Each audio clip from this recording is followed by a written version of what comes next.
What's up, gamers? DreamcastGuy here, and today we're talking about the next PlayStation State of Play because it has now just been officially confirmed by Sony themselves that we're getting another State of Play tomorrow. Now, this is not a PlayStation showcase. It's probably going to be tinier, and we're going to talk a lot about the leaks and some guesses as to what's probably going to be there, but I think it's important that we keep down our expectations. A lot of the rumblings that I've been covering on this channel are that apparently there's not going to be a lot of PlayStation first-party stuff, but let's break down what is probably actually going to be there. Hi, hope you're having a great day, and if you could please give this video a like and subscribe if you haven't already. Now, this is going to happen tomorrow at 3 p.m. Pacific Standard Time, September 24th, and it's going to be news and updates from over 20 different titles.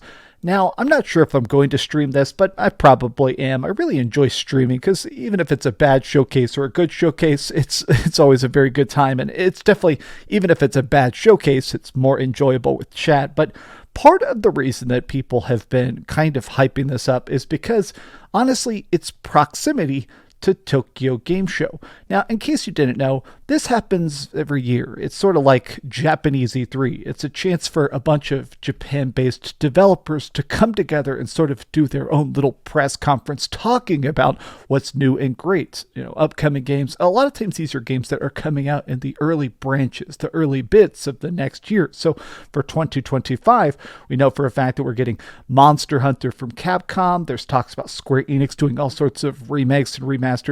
We might see the Final Fantasy IX remake, which is rumored to exist, or Final Fantasy Tactics Remastered, which has already been leaked. But my point is the fact that these are all good studios, but people have noticed that Sony is actually showing up. Now, Sony has not gone to Tokyo Game Show in a couple years now, so the fact that they're showing up, that's good. The fact that they have so much floor space on the demo floor, that's a good sign. But this increases my hype for the State of Play because if they're coming out first, if they're making a point to say, we want to do a standalone presentation before Tokyo Game Show to kind of say, here's what we're up to, that to me does signal they're probably going to have some cool surprises. But let's talk about the Jeff Grubb leak. So for the last 7 days, Jeff Grubb has been pretty clear that something big is happening. He's talked specifically about the State of Play, but he's also the person that leaked that apparently we're going to be getting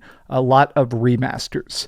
So I've made a couple of videos about this because I am a bit mixed. To be honest, I am disappointed by the constant remasters that PlayStation has been doing because even when they are good, even when it's a full-blown remake and stuff like that, it just feels like Sony is trying to be too overly safe. And so the rumor is that we're going to get an actual remaster for Horizon Zero Dawn, even though that just came out a couple of years ago, and Days Gone, which is practically a new game. I guess it came out like 4 years ago, but the rumor is they're wanting to show both of those. Now, I have to admit that this entire presentation, I hope it's not just a bunch of remakes and remasters. Like, obviously, the Silent Hill 2 remake is big. That's a Sony exclusive.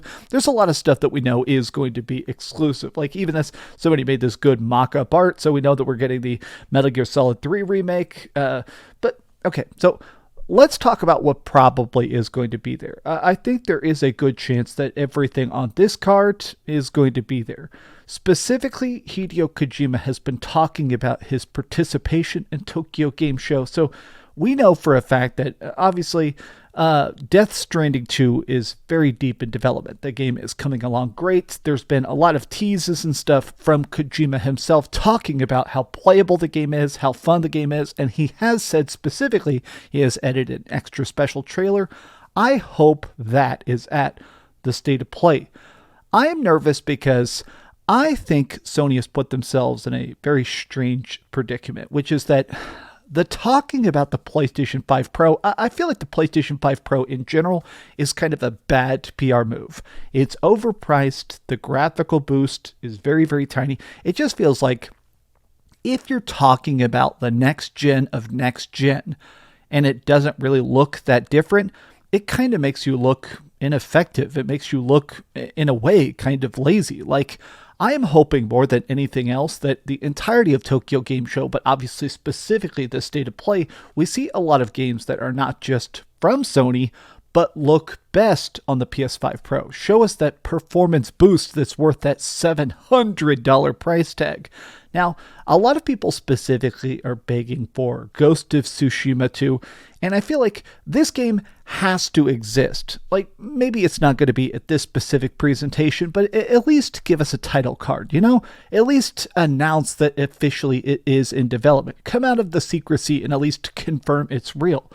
Ghost of Tsushima cost $60 million to make, which means it sold a crazy amount. So it means it is one of the most profitable games ever produced by PlayStation.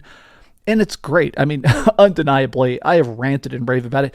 Ghost of Tsushima and its DLC, extremely freaking good. I hope we get a Ghost of Tsushima 2 announcement to kind of say, hey, here's what's coming in 2025 or something like that. There is currently 0 games with 0 release dates from PlayStation coming to PlayStation in 2025. We have no release dates at all. And that's still a very weird thing to think about. So the other thing we're probably, hopefully going to at least hear rumblings of, people have this art here of Logan, of the Wolverine game, right? I don't think we're going to see Wolverine for a bit, but I think that Insomniac does still have a good chance to show it up. There have been a lot of memes about how Insomniac is kind of carrying the PlayStation 5 on their shoulders because of games like Ratchet & Clank and Spider-Man. The fact that we got Spider-Man Remastered, Spider-Man Miles Morales, which I love both those games, and then Spider-Man 2, which I extremely enjoyed, but then a lot of silence. I think there is still a good chance we're going to get some rather big, rather spacious, and hopefully rather epic DLC for Spider-Man 2. There have been some accidental posts by the actors in Spider-Man 2, specifically Tony Todd, the guy who plays Venom, that they recorded a bunch of extra lines, extra VO, extra mocap and stuff like that for Venom and a lot of the other characters. So the idea of Spider-Man 2 DLC being real, not exactly far-fetched. I think there is a good chance we're going to see it. I hope this is a good revealing as to the future of PlayStation. Let's end this off by clicking the link here. I clicked this earlier. Does it say how long it's going to be here? We have 20 updates for PS5 games, PSVR2 games. It's going to be a 30-minute show. All right, I'm hyped. I think there's a good chance this is going to be legendary, but let's temper our expectations. And I'll see you guys back here tomorrow. I'll start my stream about an hour before the State of Play begins so we can kind of play bingo, come up with some ideas, do some finalized speculation. But if you enjoyed this video, be sure to give it a like, subscribe if you haven't already, and please keep dreaming. Oh my God. Sony, if you blow this, you're dead to me. Thanks so much for watching that video. If you want to see something else, you can always click this link to see what I put up last, or, subscribe and see what's coming up next. Also, I promise that whatever I do, it'll try not to suck.